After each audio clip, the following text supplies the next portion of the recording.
Assalamu alaikum, Куттарак каналын көрүүчүлөр, саламатсыздарбы? Туугандар, бүгүнкү видео ролигибизде Павлония кандай болуп эгилет сиздерге бир толуктуу түшүндүрүп кетейин. Туугандар, мисалы мына жер болсо, карасаң керек. Улдыйна туугандар 1,5 метр казылат. Биягына ширинасына 60 и биягына да 60.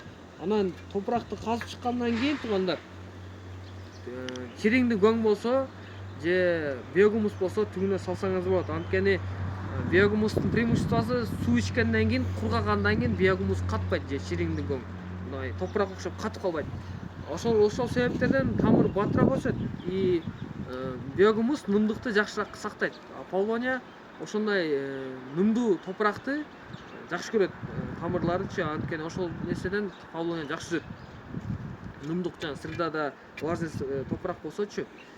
Ошондуктан туугандар, Павлонияны эгерде ошол биогумус обязательно салыш керек. Анан биздин көпчүлүк кыргыздар көчөттү ушул мындай лопатанын размерине кылып казып туруп эле кичинекей кылып казып отурушкат.